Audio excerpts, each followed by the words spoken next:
fun stuff. I Okay. can link things. I can do everything. So it's not a problem at all. Okay, Um, amazing, the, amazing. the interesting thing is that some of the stuff that we call compliance in the CQC, etc., it's about it's about leadership. It's about important things like that. So it's never a problem at all. And yeah, we will happily go through that. Not a problem at all. So there we go. Okay, excellent. I think we are live for this evening's event, and we have Nikki Rowland talking to us. We are going to be talking about the new CQC changes, which are going to be affecting us at some point, somewhere, somehow. And we don't know when, but it's better to be prepared about it, I suppose. It's better to know what's going on and how we should approach this. I think that's the important part here. If any of you have been wondering or heard about it or got emails from the CQC, I suppose there's a lot of ways that the information may have been coming through to you, and you suddenly think, oh my God, what's going on? Where is it? How are we going to go with this? Well, I'm hoping that today we can at least give you some direction, we can give you some information, and we can move it forward. Now, the thing is that we don't know when they will implement this, and I get that. But the important thing for us to remember in all of this is that having the information in advance, as much as you have, helps you get prepared, helps you get moving this forward, which is what we want to do. So that's why we decided to take on this live stream. And we have Nikki Rowland with us. Nikki, are you on the screen now? She will probably sign in a minute. I think we may have lost connection. Nikki, can you hear me? I can hear There you, we are. Drew. Can you see Yes, me? yes, perfect. Yeah, That's fine. So we want to talk about the new CQC single assessment framework, the way they're going to be we assessing do. practices and what they want to do. So Yeah. thank you for sharing this with the Tubules members. And I'm very, very interested to hear it as well. Now, one of the things we did say is the CQC is not implementing this straight away. There's still a timeline, I suppose. And the big thing is getting the framework so you can start preparing towards it as dental practices. And you're absolutely right, Drew. I delivered this to a local dental committee, this presentation, probably 3 weeks ago. Now, what I was saying on that night is very different to what I'm saying tonight, because CQC at that point was saying that they were going to introduce the new framework to dentistry by the end of March 2024. Now, over that last three weeks, there's been a shift. And what they're saying now is that they're only going to introduce it to those health and social care environments that are currently being rated. And obviously, we're not one of those. So there's going to be a little bit of a delay. How long? We do not know. The CQC are not a law unto themselves, but I think, as Drew's just said, it's about being ready. It's been belt and braces, waiting for that email to drop into your inbox, to join the portal and be ready to submit evidence. So that's what I'm going to handhold you through tonight. Now, as this goes along, you all may have questions. I know that there's no chat box at the moment, but you can email those questions at contact@tubules.com. If anybody does want to do that, or you can send it to us via social media, Dental Tubules on Twitter, LinkedIn, Facebook, all of those areas as well. The important bit is to get the information in. So, Nikki, I'm going to hand it over to you. Okay, lovely, thank you. I'm going to go on mute. You can, I think, share screen. And so if I just go into full screen now and share screen, there we go. There we are. Let's just make sure I'm right at the beginning of the slideshow.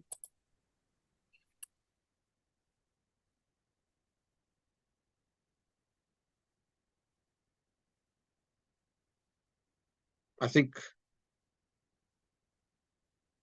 people in the room who walked in completely terrified that we're facing a massive change again. I am here tonight to just reassure you that it isn't going to be a huge change. The terminology in and around the framework's going to change, but there's a lot of things that are going to remain the same. So that's really what I need you to understand this evening. So it's all about a single assessment framework. And the whole aim of the changes is to simplify the inspection and actually introduce one single assessment framework that overarches all health and social care and encapsulates us as well. So that's what we're going to explore tonight. And I'm also going to look at what's staying the same. So hopefully tonight you can go to bed and sleep and not have to worry too much about what's happening moving forwards. So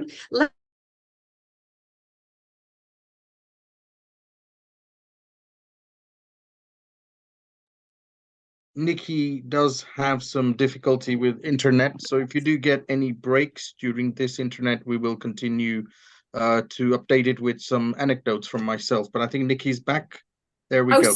Sorry, Drew. Do you want me to That's move fine. to a different location? No, you're fine. If you carry on, if Sure. we keep getting breaks, we will do that. But I think we Okay. can start with the aims and objectives. Thank you. Okay, Drew, just give me a call if you lose me for a long period and I will move, okay?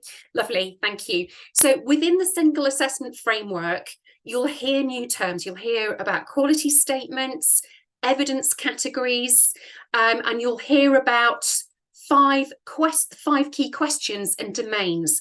Now, the 5 key questions and domains are the same as the key lines of inquiry. So we're retaining safe, effective, caring, responsive, and well-led. And the evidence within those domains are the same as what you're facing now. So the changes aren't half as scary as you think. It's the way we're going to submit evidence that is the big change. And it's just really getting to grips with quality statements and evidence categories and what that means to you. So hopefully I'll be able to clarify a little bit of that in the next hour. So it's a new approach. So the focus really is across regions, across the UK. And it's really there to help improve people's care, as it always is, but they're trying to make it more efficient, more cost effective. They're making it a smarter way to assess our compliance, and it's going to be more individualized. It's going to be more individualized to sectors right at the bottom. So as much as it's a single assessment framework, it will be very bespoke to our industry along the way as well. So let's just have a look at the framework. I just need to move that box so I can see what I'm doing. So here we are, our assessment framework. So this little pyramid really summarizes the whole assessment framework. So at the top, we've got the 5 key questions. So safe, effective, caring, responsive, and well-led. And those key questions, as I said, may be called domains, or you'll hear those 2 terms being bantered around. It's the same thing. Within those key questions, they are talking about I statements. And in the next tier down, when we're talking about quality statements, they're talking about we statements. Now, to really simplify what that means, it means that an I statement needs to match a we statement. So just for example, this is just off the top of my head.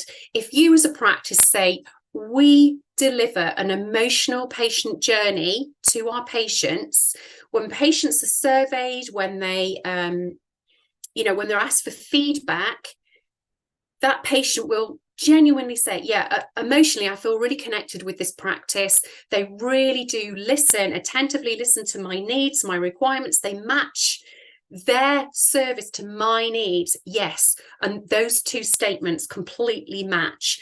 Now, if there's a mismatch to those statements, that is when they're going to start drilling down more into the evidence, the next 2 tiers. So evidence is feedback. So as I've just said, it's feedback from your patients, from staff, leaders, and when they say partners, that's potentially services that you refer to as well. They might be quizzed about your service as well. And then very much at the bottom, we've got specific evidence and quality indicators. And that's when they really start drilling down into specific industries and the evidence that they expect to see in our practices.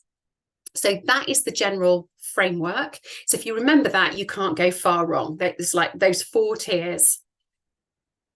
So at the moment, we've got 335 key lines of inquiry. So as much as we've got the 5 key questions, within those key lines of inquiry across all health and social care, we've got 335 individual questions that fall into those key lines of inquiry.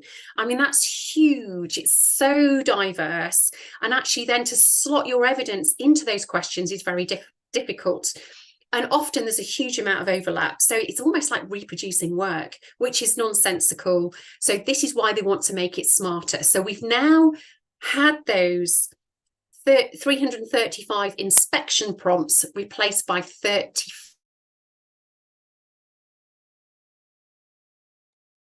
So at this stage, just a recap, which is that we are looking at the fact that the 335 key lines of inquiry will be replaced by 34 quality statements. The quality statements are what you would do and that link up with the I statements.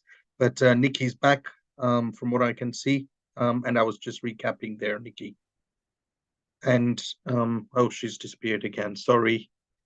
We are having connection issues today, so we apologize for this. But I'm hoping that we can get her back in a moment. Nikki will be signing back in, I think, and sharing this. Why this new inspection framework came about is something we CQC will say, but that should hopefully help as well. She's also found a new chair, so we'll see her on again as well. Again, repeat, any questions you may have, please go to contact@tubules.com and hopefully we can be able to answer any questions. There are elements of this that may take some time to understand, but we are always available to answer those questions while Nikki is setting up. The CQC framework will be rolled out to the areas which have ratings like care homes initially. And one of the things to do is just look at how they're going to approach it in those areas, because that will give us a lot of feedback of what they're looking for, how they're doing it as well. And that should be better. Nikki, are you in a different area now? I am in a different place now. So keep there we go. So the perils of living in the middle of nowhere. That's fine. Now you can see that pyramid that is there, the 5 key questions and the quality statements. And as we said, the 335 areas are going to be replaced. So Nikki, back to you. Please carry on. Okay, thank you. So I think what I was trying to say, sorry, before I got cut off, is that very much what CQC are trying to do is to introduce a smarter way of assessing us, making it simpler, less stressful for you guys post-COVID, which I think is music to everybody's ears. This is what we all wanted from the start.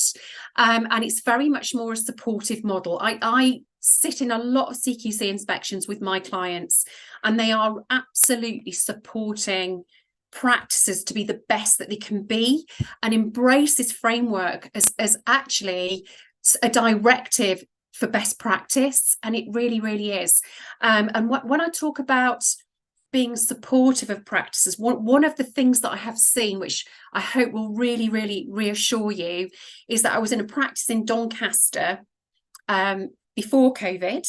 They just acquired the practice. It was very antiquated. They still had autoclaves in surgery, and they drafted up all these massive plans to put central sterilisation in, to do a lot of work to modernise all the surgeries, and bang, COVID hit. And nothing could be done. And then as soon as COVID, sort of evaporated and we were allowed back into the workplace, CQC started being active again, they knocked on their door. And so they've made no progress. However, what we did was to ensure that we made sure that the systems that they had at the time were safe. It was safeguarding the patients. The autoclaves were never used when the patient was in the chair. So we jumped through all the health and safety hoops, all the HTMO 105 hoops, and they passed with flying colours. Because at the end of the day, what CQC want to see is that you're driving constant improvement. You know where you're going. You've got a plan for improvements. And actually, that practice was supported to apply for notable practice, because why they couldn't work and they couldn't see patients, they were supporting their elderly patients in the community. So they were picking up prescriptions, they were going shopping for them. They were really, really going the extra mile to look after their elderly patients across COVID.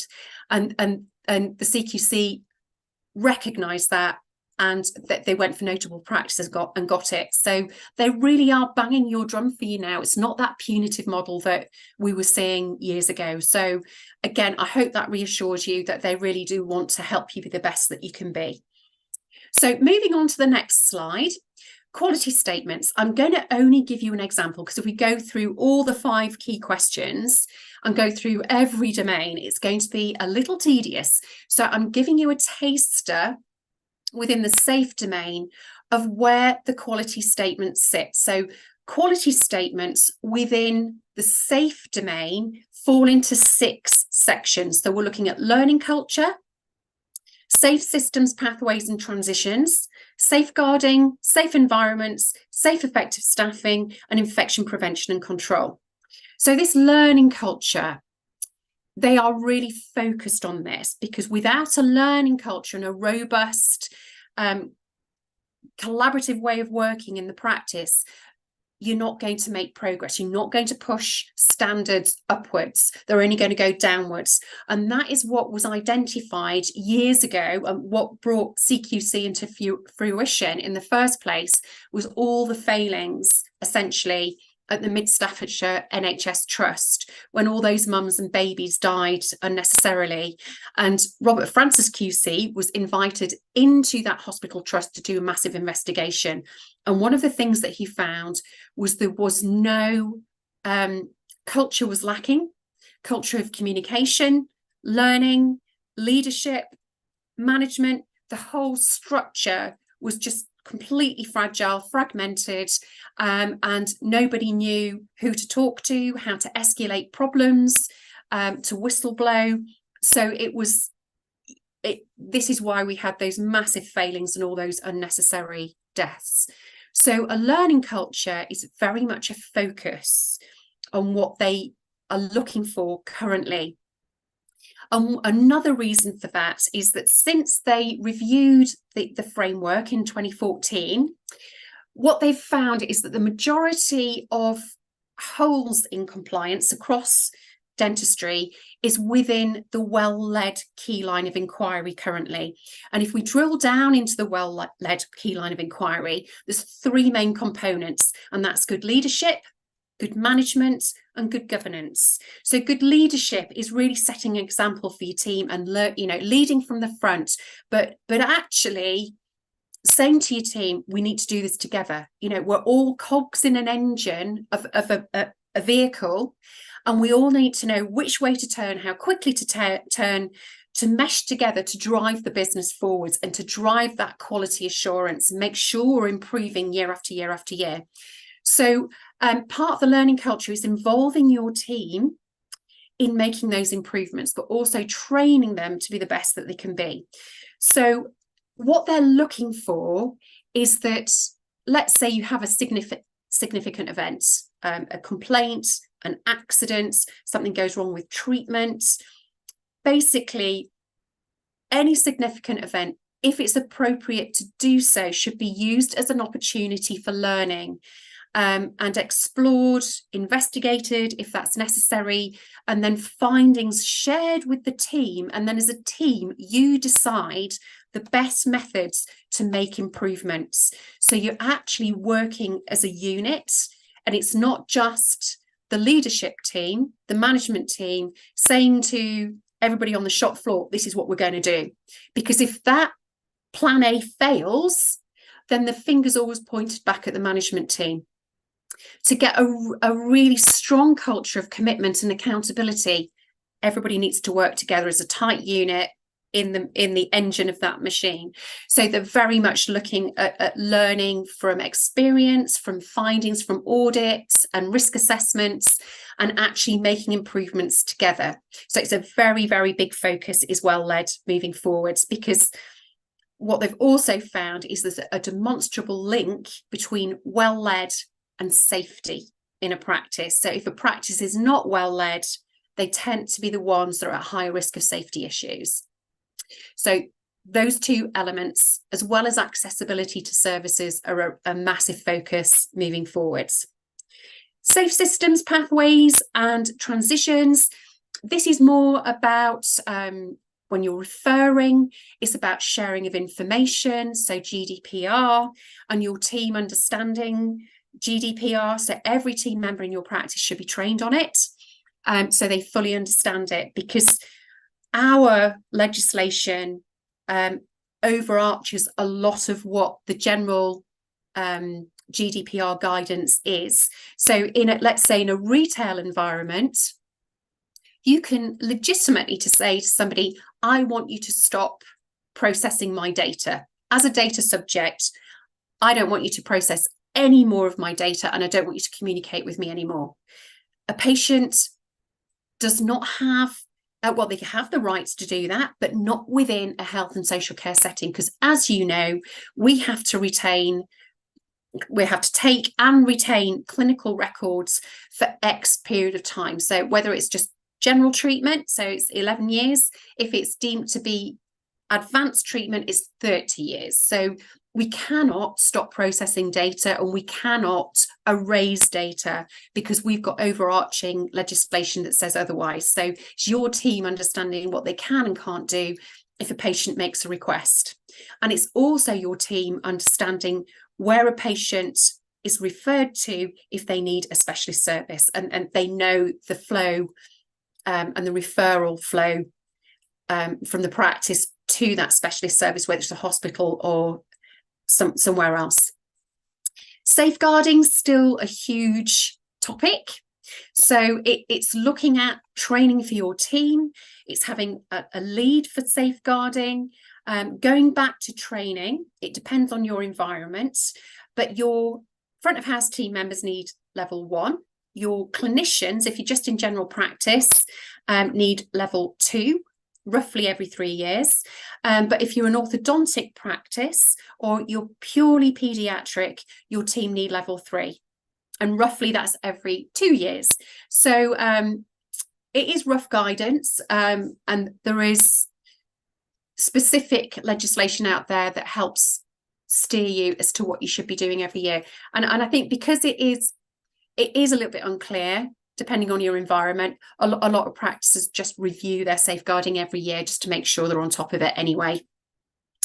So safe environments. Safe environment is not just servicing of your equipment, making sure that your facilities are secure, that they're risk assessed, all of those kind of things. It's ensuring that even down to your domestic cleaning standards, that your environment is safe.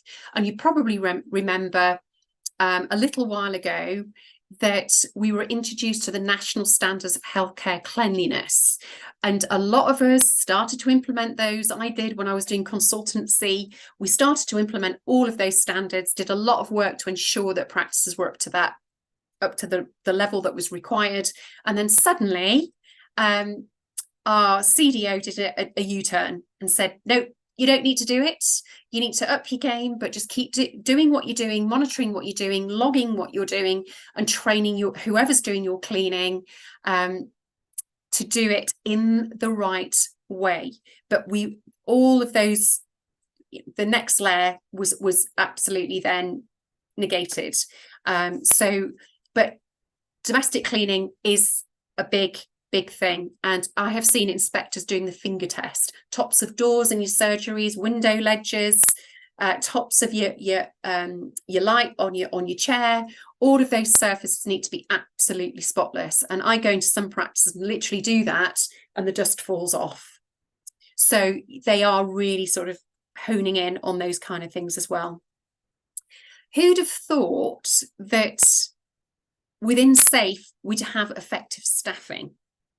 But it absolutely is. As we all know, there's huge recruitment problems across the UK at the moment.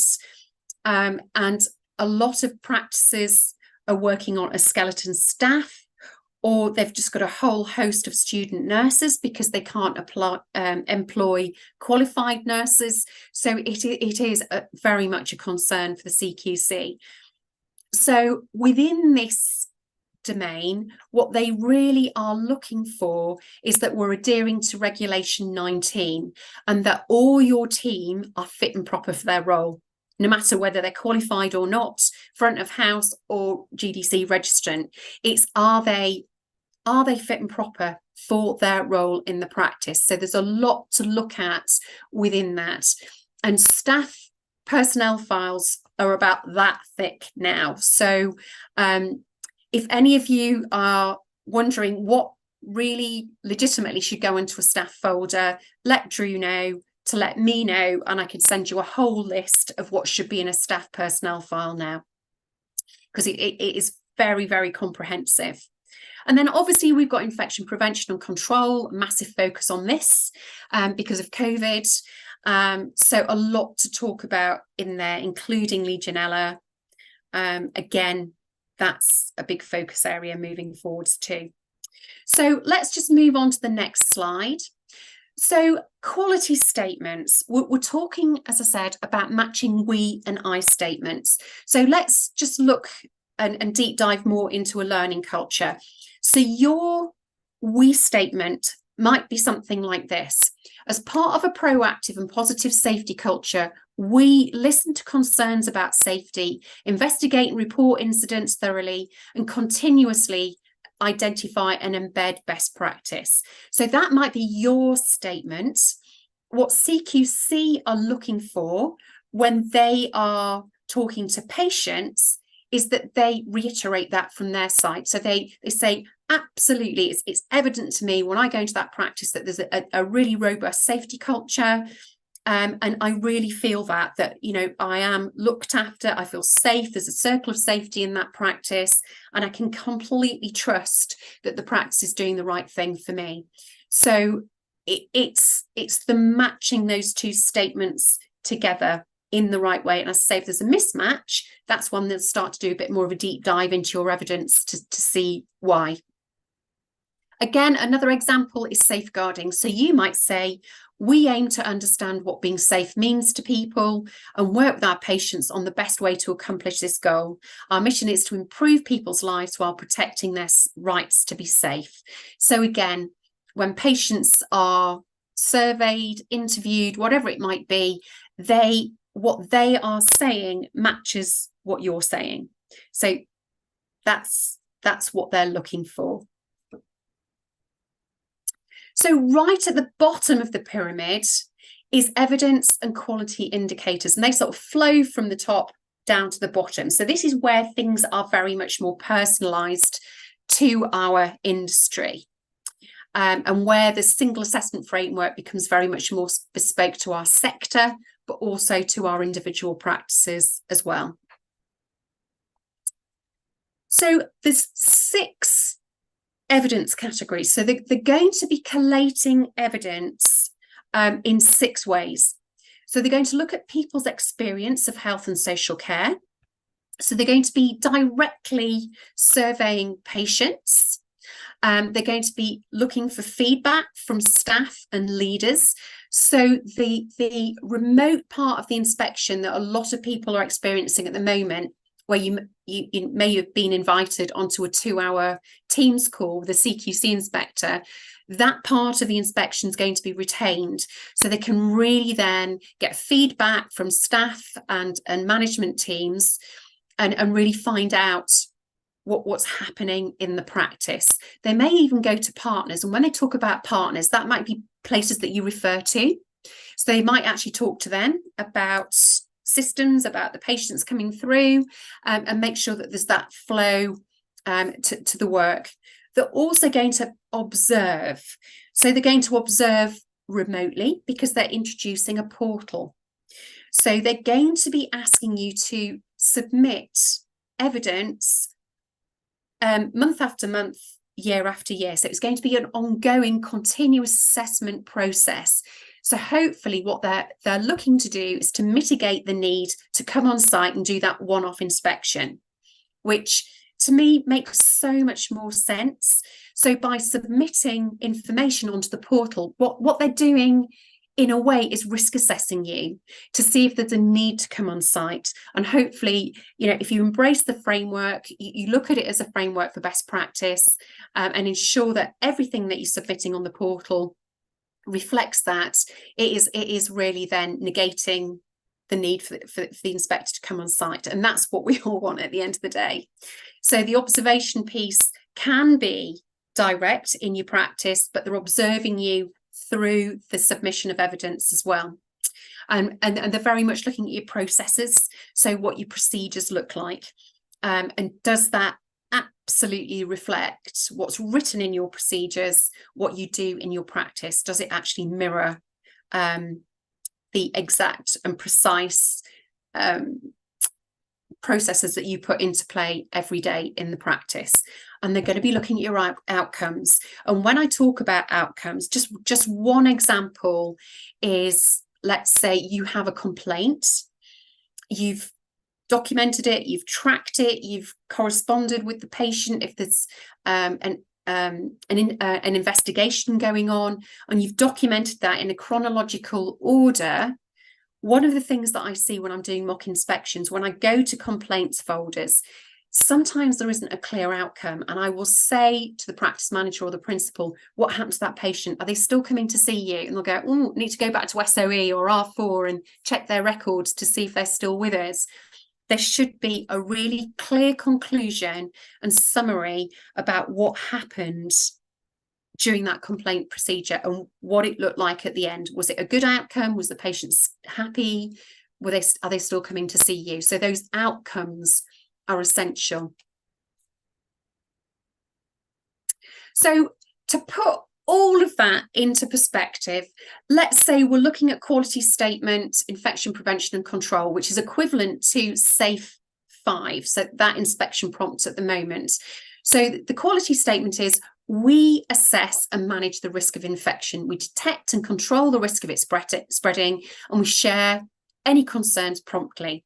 So this is what the CQC are looking for. So the evidence category is this, and what they're looking at is people's experiences, so the feedback on care within this, patient surveys and provider-led surveys. And I'm going to be talking about provider information returns in a moment.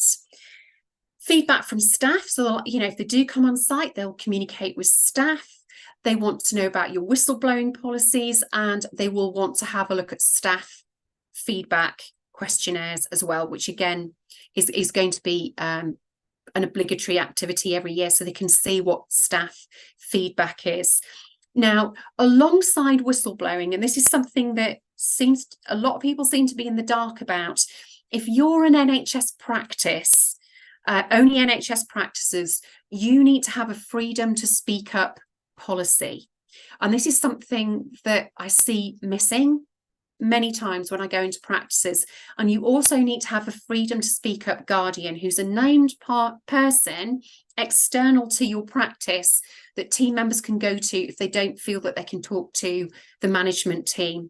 So if you haven't got a freedom to speak up policy in guardian, all you have to do is go to the NHS website and Google it. They give you a template for your policy. It's quite lengthy, but all you have to do is to personalize that and display it to your team. And you can also Google who your freedom speak up guardian is, and it gives you a map of the UK. You just go to your region and it literally will then list who your guardians are. And in many cases, it even gives you a mobile telephone number. So you can just slot that contact into your policy and you're ready to go. So if you're an NHS practice, please do ensure that you have that in place as well. Observation, for example, within infection prevention, if they come on site, they may want to see staff practices like hand washing, PPE. They want to look at the environment, equipment, make sure your equipment's safe for use and that everything's serviced, validated, inspected, insured if it's a pressure vessel. So they will do the same thing if they come on site as they are now. And then your processes, auditing. If you're doing an audit, and your infection prevention audits are 6 monthly, so that you do them twice a year. If you're highlighting any areas for improvement or any discrepancies in your systems, that you're looking at those as a team and you are then planning actions to make improvements. And then you need to sign those off and date that those improvements have been done. And then review that 6 monthly. So you're ensuring that the improvements that you needed to make are still being upheld, but you're then looking to see where you can make further improvements and make sure your standards are bigger and better year after year after year. So that's just an idea or an example of what they're looking for within processes. And then, is the outcome good? Sorry, my outcome seems to have got chopped off at the end here, but is the outcome good? So is the outcome better than the previous year? So if you look at your percentage scores on your audit from 6 months ago or the previous year, every year, is that score going up? That's a positive outcome, and that's essentially what they're looking for, is that your quality assurance processes are working and that your standards are going up and up and up and up. And if they're absolutely brilliant already, that you're maintaining them. So that is essentially how it's going to look. So the collection methods, we're going to have 4 main collection methods by which they want to look at your evidence. So they're getting to, as I said, they're introducing a portal. So this should have been rolled out, and every dental practice should have had their invitation to join the portal by the end of March 2024.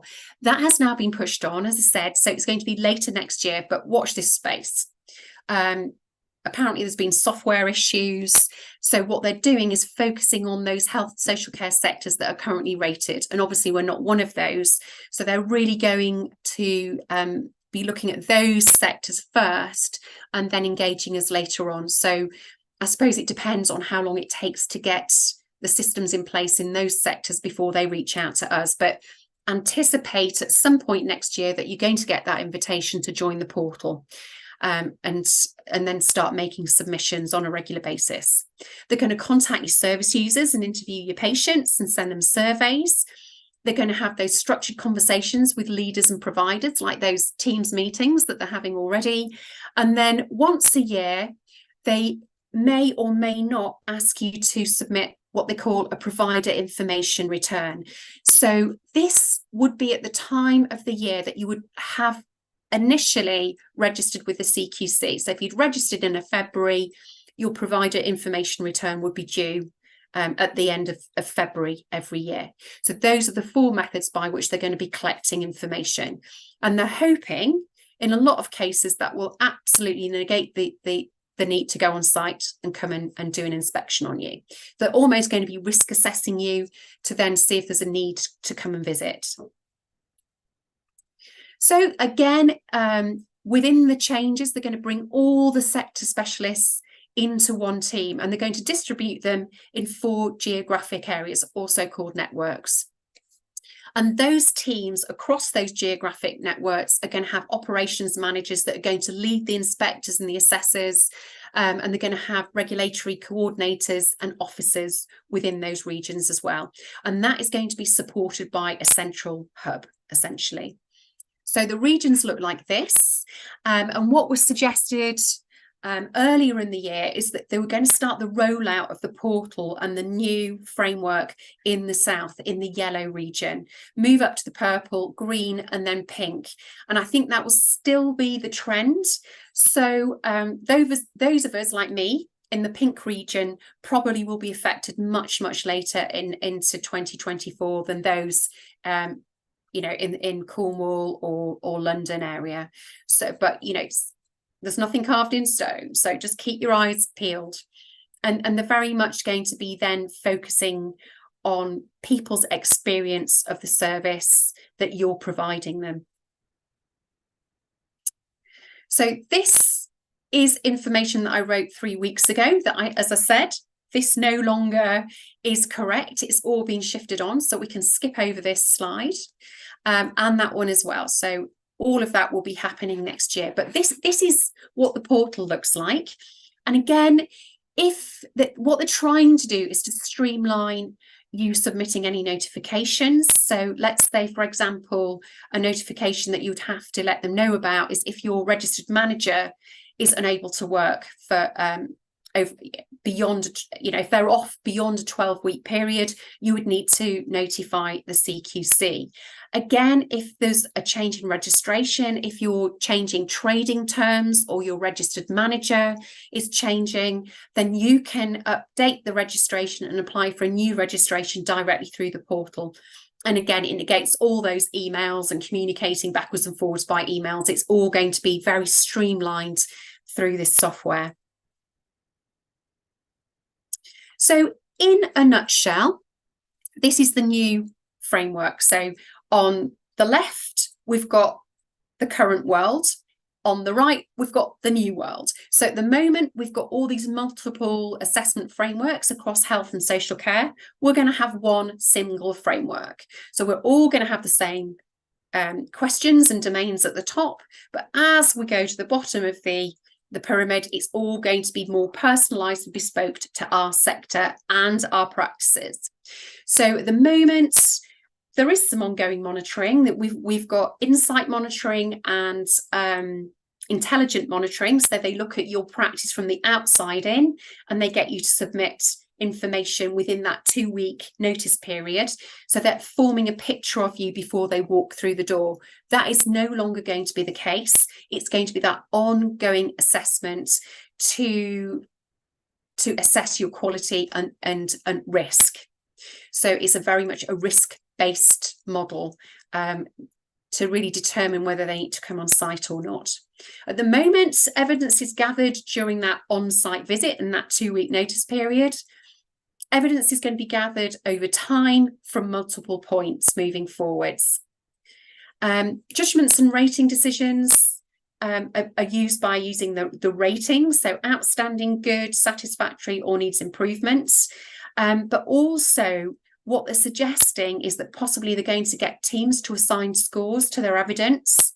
And then again, they will then look and see if they're matching their scores to what the team think as well. So how that's going to play out, there hasn't been much clarity around that, but that could be the way that it's going to go. And then at the moment, when we get our inspection report, it's a very lengthy narrative, and it can take months for your report to come through. So everybody's sat on tenterhooks, biting their fingernails, what's it going to say? What they're doing with this ongoing assessment framework is that it's going to be a shorter narrative, but it's going to be able to be delivered to you in a very short space of time. So hopefully within a week or two of your inspection, that draft report, which is going to be much shorter, more succinct, should land in your email box. So you don't have that waiting period. One thing I do want to say about your report, you can contest it. I think a lot of practices think when that report comes in, that is it, carte blanche, that's what it says, we can't do anything about it. But if you genuinely do think that there's something in your report that's not accurate, or you do it and they've missed it, they haven't actually seen evidence for it, you can contest that report. So don't feel that you have to accept it as it is. You can question what is written in that report, and please do, because again, when it's published, it's in the public domain. Your patients, everybody can see it. It needs to be accurate. So always do ask the question and push back if you feel there's a need to. So what's not changing? So what isn't changing are those 5 key questions. So we've now got, rather than key lines of inquiry, we've got key questions or domains, and we are going to be rated moving forwards as well. So they're not going to be leaving us out anymore. So again, I would really encourage everybody to really embrace this new framework and really aim for that outstanding green star that they give us, because at the end of the day, your CQC report is your most positive and really it's your more powerful marketing tool that you've got. Patients are very savvy when they're window shopping. They're very aware of CQC these days, and they really do look at your report, because as we all know, if we're going to take our family for care somewhere, we want it to be the best that it can be. We don't want a second-rate service. It's almost like going to a takeaway. We don't want to go to a takeaway that's got 3 out of 5 stars. we don't want to get food poisoned. Equally, when we go to a health and social care service, we want it to be exemplary. We want that green star, so we know we're taking our children, our family members to the best place, and we can trust that we're going to get the best service as well. So please, please, please, I would encourage you to embrace all of this and really, reach out for that green star. So Drew, how are we doing for time? We are okay. You can carry on as much as you want. It's 1:45. Probably another 15 minutes if you have. Okay, lovely. Cover more things. Yeah. So what I'm going to do is just really take you further and do a little bit more a deep dive into these 5 key questions and just talk about changes that I've seen within the CQC framework within each of those domains recently, and just try and give you a little bit of an up-to-speed update on what they're looking for currently. So within SAFE, there's lots and lots and lots of things that fall into SAFE. It is the biggest key question. So within some of these, I'm not going to go through each of these points. I'm just going to really pick out what's new that you need to know about. So COSH. One of the things that I want to highlight here is that every potentially hazardous substance in your practice needs to be identified and risk assessed.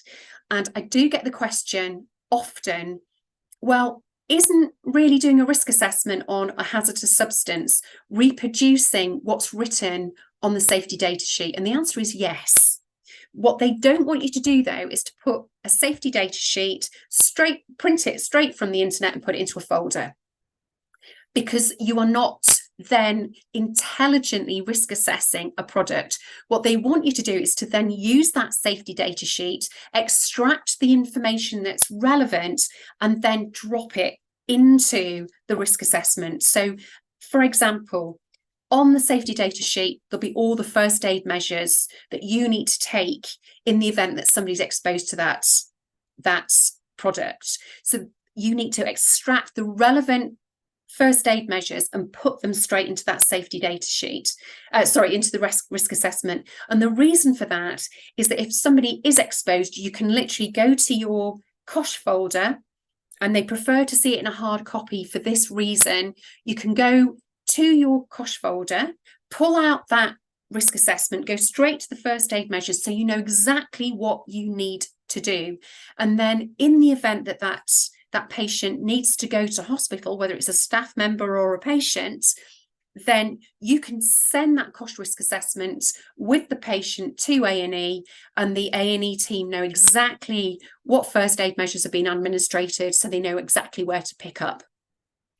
So COSH in a digital format is, some inspectors seem to be fine with that, others don't, because they want to reduce the time it takes to send that patient to where they when they need care quickly.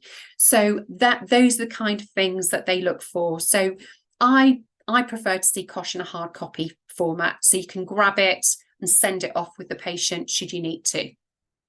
Other things in here: recording of safety incidents. It's not just recording of significant events, but it's actually been signed up to MHRA and the central alert system for any safety alerts that are relevant to you. So please, please, please make sure that you signed up for safety alerts, whether you're an NHS or private practice. So you're tracking those, and actually, again, if there's something relevant to your practice, whether it's a drug or whether it's a piece of equipment, you're using that and sharing that information with your team, so you all have that in understanding about why there's a safety alert and what you need to do to deal with it. Risk assessing sharps. This is something that I've seen in the last sort of 8-9 months, is that at one point CQC were happy to see you just risk assessing traditional sharps, and that's fine, you can still use them. They prefer you to use safer sharps, but if you have that preference to use traditional sharps, what they want to see is you risk assessing them and your justification for using them still. However, they now want you to identify every sharp in your business, and that might vary depending on if you've got specialist services or not, like implants, orthodontics, but identifying each of those and risk assessing those sharps as well. So if you have done a sharps risk assessment on your traditional sharps, you need to be expanding it, adding in any other sharps that you use and risk assessing those as well. Within safeguarding, we have got additional training that we all need to do, which you probably know is autism and disability. So most things within safeguarding have remained the same, but that's an additional training that the whole team needs to have. We've talked about complaints handling and whistleblowing. We've got our freedom to speak up policy if we're NHS alongside that. Clinical records, there has been a change there in that within England, CQC are now saying that it's an optional activity. However, I think it's very dangerous to negate auditing your clinical records, because CQC will look at them with a fine-tooth comb. And if you do have a complaint, you need to be checking that in the event that it's escalated to the GDC, that those clinical records stand up to their scrutiny. So please, please, please, even though you might just see, yeah, you can choose to do it or not, please continue to do them. It's really, really important. So again, we've talked about staffing and recruitment processes, and within this, inductions are key. Big failing is inductions can be a day or two. Ideally, an induction program should run alongside the probationary period. So that's usually a 3-month period. So it's actually making sure that over that probationary period that your team member is almost trained in your expectations and your standards in the practice, and that you're ticking things off together over that period of time to ensure that they're working safely and effectively in your practice. Staff training is a big thing. They want to know that, as I said earlier, that your team, every team member is fit and proper for their role. So again, if you do want that list of items that should be in their personnel files, give me a shout. Medical emergencies. Medical emergency drugs should be checked every week, as should your oxygen and your AED. And you should ideally be running medical emergency drills. So in the event that you have a medical emergency, you know exactly what you do. Each team member in your practice know their role. So who goes and gets the oxygen, who grabs the emergency drugs, who clears out the waiting area if somebody has collapsed in the waiting area, you know, who does what. So it's you have a system in place to absolutely deal with that medical emergency as quickly as possible. And one of the things I would also advise in your medical emergency kit is that you have the drugs packaged for a particular medical emergency. So if you have an anaphylactic, somebody having an anaphylactic shock, you literally go to your drugs kit, pulling out that pack, and you can just take it straight to the patient and administer whatever you need to administer. I mean, I have been in practices where there's just been a cupboard full of emergency drugs. There's no rhyme or reason, no organisation to them, and it probably would take about 15 minutes to pull out what they need. That would not stand up to scrutiny either. So make sure your risk assessments are done. If you don't know what your obligatory risk assessments are, let Drew know and I can send you a list. But the one thing I want to say in and around this is that if you have an external risk assessment done, don't just think it's a done deal and file that report away. More often than not, there's recommendations in that report that you need to action. And again, with anything that you're getting done, any certification, that let's say, for example, with radiation protection, you're getting a critical exam and acceptance certificate, often on the back, there's recommendations of what you need to do as well. So anything that has been done by an external provider, please check the documentation that comes back at you. And if there's anything, any actions that need to be taken, please ensure that they're done.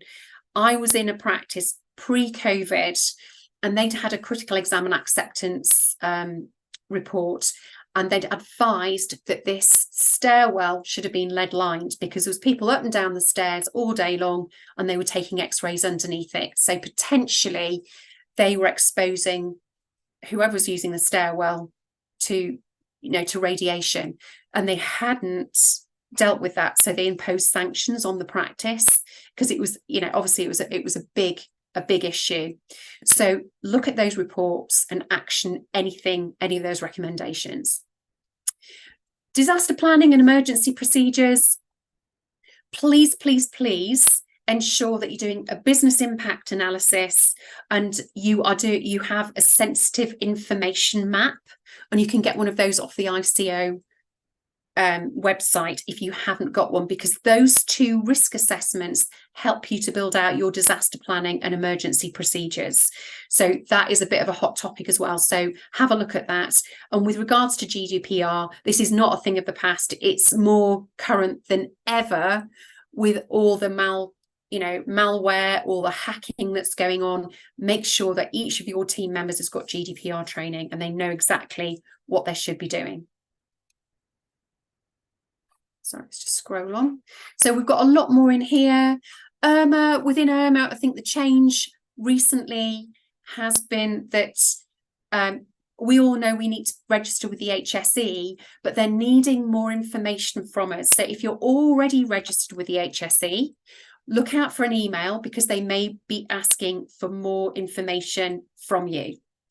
If you haven't registered with them, please do it, and they'll be asking you for more information than they have previously. So there's a slight change there, and they've upped the fee by a pound. It's gone from £25 to £26, so a small change there.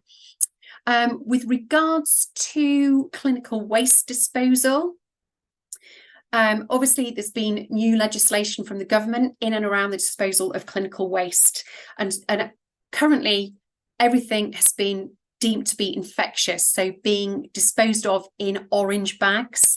However, because we're trying to reduce our carbon footprint, and every practice has got a responsibility to do that now, what they're looking for us to do is to actually look at what is infectious and actually what is offensive waste. And actually offensive waste should be disposed of in tiger bags, infectious waste in your orange bags. So they are looking to see that that you are distinguishing between infectious and offensive waste. And yes, we do now need to be using tiger bags.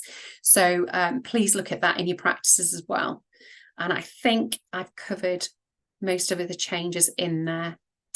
So effective, basically, because we've got very little time left, is effective. The way that you can assess how effective you are is by running your audits and doing what I've suggested and sharing any findings as an opportunity for learning to drive that quality assurance and make sure you're making improvements year after year after year.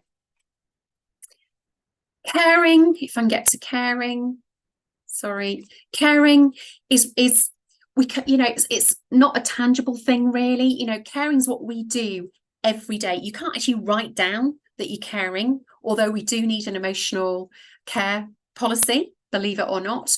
But caring is what we do, and it's how we make our patients feel, hence the I statements. So that's pretty much what I'm going to be saying. All I'm going to say about caring is that is the way they're drilling down into the caring key line of inquiry domain next year, is by asking the patients for feedback and how you make them feel, and how whether you're dealing and treating them in a caring, respectful, dignified manner. Responsive, there's a little bit of a crossover with complaints between effective and responsive, but this is more about doing your disability access audit and making practical and reasonable adjustments if you need to. And the two things that I've seen recently that they really want you to have is a hearing induction loop on reception. And if you've got a toilet, well, hopefully you have a toilet that patients use, that you've got an emergency pull, one of the red cords. They're really hot on that, but also that you can actually, if somebody needs help, that you can open the toilet door from the outside. So it's one of those doors that you can get a coin or something, and you can open the lock using a coin. So you can go and help somebody if they're distressed or they need help. So I think those are the new things within responsive. and complaints we've talked about. But well-led, I think there's a good reason that well-led is at the bottom of the key lines of inquiry at the moment, because well-led are those three elements: leadership, good management, and good governance. And that encapsulates everything that the other four key lines of inquiry talk about. And so well-led props up the other four. And really, because there's some crossover, this well-led really sort of reiterates what is happening, and then reinforcement of those other key lines of inquiry through good leadership, good management, and good governance. So there's very little else to say about that at this moment in time. So Drew, I think that's everything from me. I'm going to stop sharing. Thank you. That's great. Thank you very much for that. It's a pleasure. So it's basically quite, I mean, in some essence, keep doing what you're doing. It's just the framework changes. Mm-hmm. They want that, really, isn't it? So what would be, I suppose, useful eventually is for us to know the 5 lines of inquiry and how it fits into the pyramid. That's probably a good way to understand this, would you say? Yeah, well, they all sit at the top, right at the top, the key questions. So the key lines of inquiry are now going to just be key questions or domains, and they sit right at the top of the pyramid. But those 5 questions are going to pertain to every health and social care sector. And then if you come down the pyramid, that's when it gets more bespoke to the sector and to individual dental practices. So hopefully we'll get some more clarity next year on how that looks to us. But essentially, at the end of the day, Drew, our evidence remains the same, and that's going to evolve, that's going to change day by day. So the way we're working doesn't need to change. It's just becoming familiar with the new terminology and the new way that we're asked to submit evidence. So, you know, when you look at the 5 key questions, they're aligned with I statements per se. Mm-hmm. I suppose if you look at the 5 key lines of inquiry and you say you take caring, and that's your 5 key question is, I feel cared for. Is that mm-hmm. what the patient would say? Now that could be said in various times, but so then they look for evidence of how that I feel cared for is coming out. In different behaviors. That's the feedback that comes in, right? That's when the feedback slots in. The evidence. And that's the evidence, what the patient is saying. Yeah. It's the evidence. That makes sense. Yes. And I think that's a sensible way to go. And then under that is the evidence and the specific evidence. Now, I suppose what would be useful in that pyramid for all of us is say, this is the I statement. This is our we statement that we are looking at. Then this is the before the evidence, actually one step up about, you know, which areas, and that's what you've highlighted today, fall mm-hmm. under that, you know. So for example, the COSH falls under I feel safe, mm-hmm. we lead the practice safely. The COSH falls under that. Mm-hmm. So before the evidence and before the specific quality indicators, it would be nice to know what areas fall into that, isn't it? Yeah. And that's perhaps where the practices will then find it's quite easy to mm-hmm. know, okay, this needs this feedback, this evidence, this. Absolutely. And I think we'll get clarity on that next year, Drew. And I think because they've pushed it on a little bit, they're not burdening us with too much information yet. Yeah. So until such time as they introduce the portal to us, mm-hmm. I don't think they'll be really clarifying the framework. All they're asking us to do is just to continue working under the key lines of inquiry, the fundamental mm-hmm. standards and the regulations.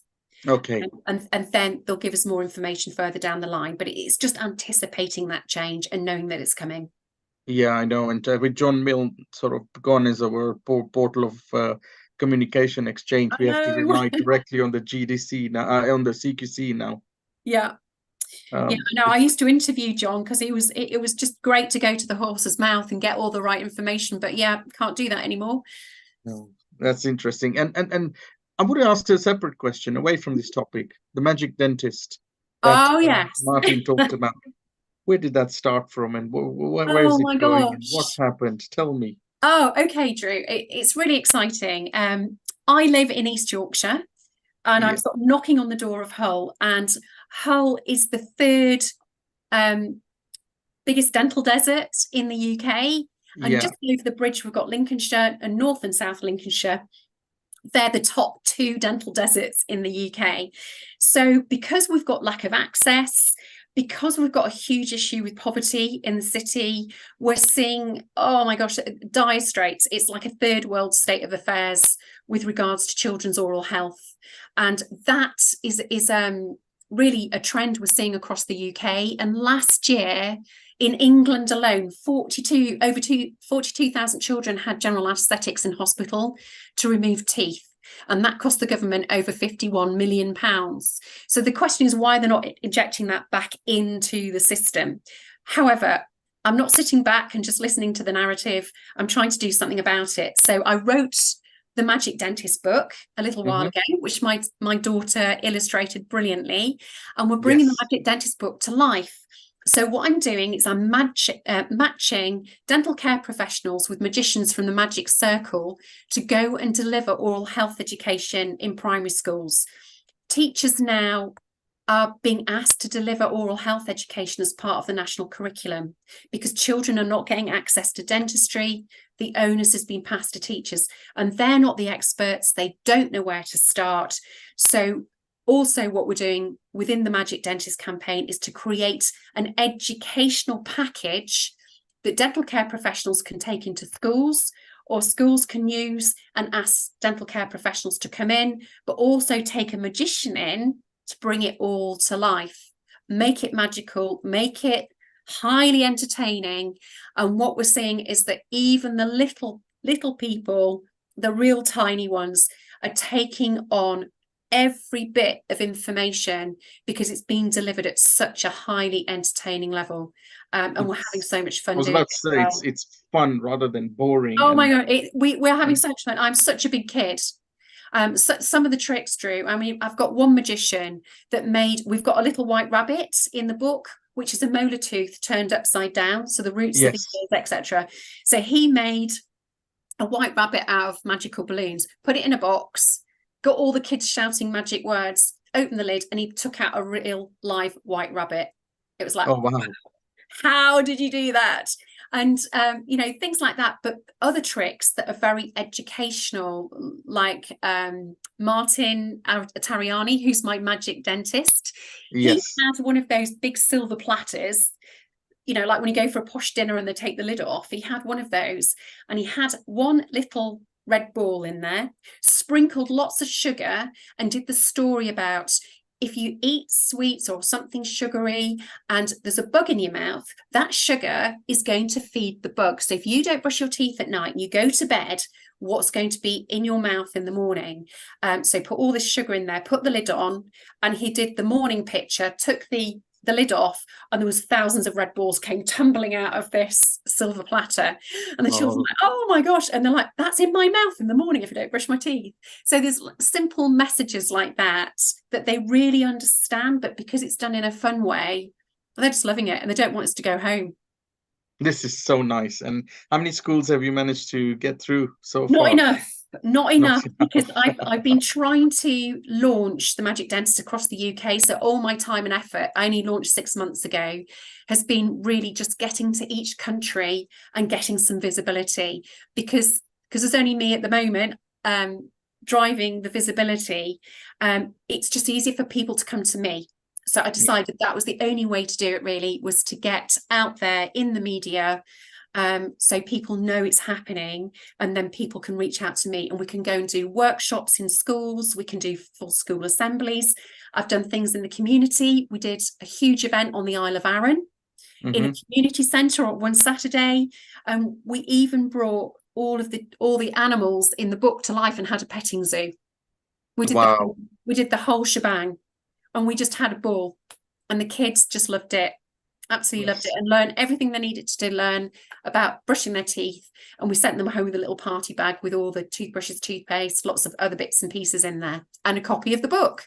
I think we'll have to do something tubules about that at some point, a nice tubules, and get that would be brilliant. Everyone is getting involved into it. Yeah, oh gosh, and this is what it's all about, Drew. It's about the industry being proactive, because we know what's happening behind the scenes, and we're the only ones that can make the difference. And if we can do it in a highly entertaining and have it away and have fun at the same time. Who doesn't like a bit of magic? I think it's absolutely right, and I think that's brilliant. So keep up the good work, Nikki. Thank you, Time and going. you, Drew. I'm You're doing going to, amazing things. and we keep trying at Tubules to make sure we're supporting the dental community, and you've helped us with that, with the information as well this evening. So thank you for that, and those who've joined us. Any questions, please email them. I'll forward them on to Nikki. And just loving it, sharing the information about CQC and sharing your enthusiasm about the Magic Dentist. Oh, lovely. Well, thank you for having me, Drew. And if you want to do a follow-up where we really, really drill down into evidence within each of those key lines of inquiry still, I'd be very happy to do more of a deep dive with people. Perfect. That'd be great. Well, in the new year, we should do that at some level. If people agree, then do let us know. We'll arrange a date and time as well. And from here, we will wish you a good evening, everyone. Enjoy your evenings, and thanks for spending the time with us. See you all.